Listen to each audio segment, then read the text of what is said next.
Hey y'all, Comic Dog Cosplay here with my next YouTube video in my series A Beginner's Guide to Cosplay. In this video, we'll be talking about researching and budgeting for a costume. So the first thing we're going to talk about is researching for a costume. Research is the most important in either getting or making a costume. If you're going to be making your costume, make sure you find lots of reference pictures. Especially if you're going to be entering in a masquerade, reference pictures will be really important. It's really important to have a lot of reference pictures because depending on the animation or the lighting, the color of the costume can vary from photo to photo. Also, if you're dealing with an animated medium, the photo and the design of the hairstyle, of the costume itself, of the coloring of the costume, the character's eye colors may vary from panel to panel.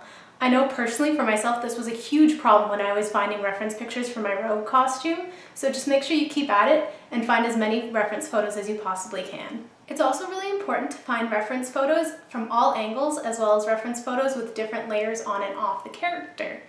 This is really important because it'll show you, for example, what the backside of the outfit looks like, even though you may not usually see it. It may show any detailing, and it might also show how certain armor pieces are attached. For the different layers, for example, the 90s robe costume that I made again, Rogue from the 90s always had her signature leather jacket on, and I had no idea how the patterning varied from the yellow to the green sleeves. So it took me a really long time, it took a lot of effort, but I managed to find a reference photo, and that really helped a lot. For any live action related costumes, it's really good to see if the costume has been on display anywhere. Oftentimes, these companies will host events where they have the costume on display for promotional purposes, and this is a really good way to see the close-up details of a costume, all the individual pieces of a costume, and just how a costume looks on a mannequin. It's a lot easier to look at a costume when it's stationary versus when you're, for example, trying to watch it in a movie and take screenshots. It can get a little bit blurry. And lastly, finding high-resolution photos can be really helpful. This will give you the ability to zoom in and see all the fine details of the costume. If you're going to be buying your costume, you want to put a lot of research into the seller of the costume. The first thing you're going to want to do is to look into reviews of the seller themselves and see if they're reputable. You want to base this off of as many reviews as you can possibly find, even if it may be for a different item of clothing or a different prop. You'll get a feel of how the seller's communication was, what the quality of their work was, how the fit may be. But make sure you actually read the reviews in depth. Oftentimes people will buy a costume without actually reading the item description and will complain because they didn't get certain pieces of the costume even though in the listing it may have stated that other pieces were not included. When researching sellers, there are a few major things that you really want to look out for. The first of which is, are they a reputable seller? The second of which is, how is the quality of the work and how is the customer satisfaction and communication? And lastly, you want to see how long it will take them to make, ship, and process the transaction. Also, just elaborating on this last point, you want to make sure that the order will be processed, made, and shipped to you well before the convention, just in case there happens to be any problems with the shipping, if something gets delayed, or also if potentially they send you the wrong thing by accident, if there's any problems with the order. That way you still have time before the convention to get things fixed and to get your costume and awesome pieces ready for the convention. You also want to make sure that you, as a buyer, are protected from potentially fraudulent businesses. One of the best ways to go about this is to use the PayPal method.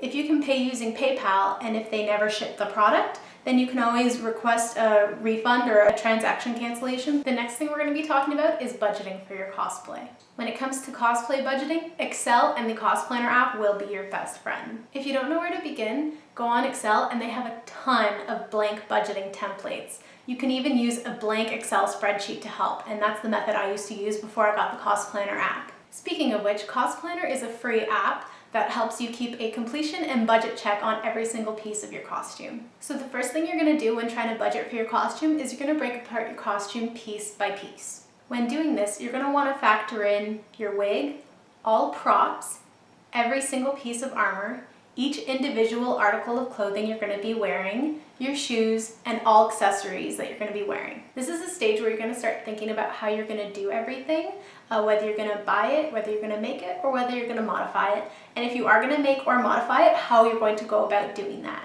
The next step is that you're going to make a list of the materials you're going to need for each piece. You're going to go about this by approximating how much you're going to need for each piece based on the patterns you have. And if it's a fabric or a material you've never worked with, always include a little bit extra so you have a little bit of testing and wiggle room. At this point, you're also going to want to provide options for yourself. Doing this will help you figure out what you can potentially skimp or, splurge on a little bit, and it'll really help you stay within budget. The next thing to remember is not just to budget your money, but also budget your time too. Time is very valuable, especially when you're trying to get a costume done for a particular event. Make sure you budget in time to make everything so you have an organized time frame to help keep you on track. Make sure you allot extra time for items that you have less experience making, and even more time to items you're trying for the very first time. And lastly, make sure you organize your time well. For example, you could paint something, and while it's drying, in between coats, you can work on something else. Always allow some wiggle time and money into the budget, and make sure, though, even in this included wiggle room, stays below your maximum time limit as well as your maximum budget limit. This is really important because mistakes happen and everybody makes them. And even if nothing bad happens, the only thing that will result in is you finishing your costume early and saving some money. And my last budgeting tip is what you pay for is what you get. This just boils down for cost versus quality. And at the end of the day, there's obviously the exceptions of sales and certain promotions, but at the end of the day, what you pay for is what you get. So that's all for this video. Until next time, when the uncanny adventures of Comic Dog Cosplay continue.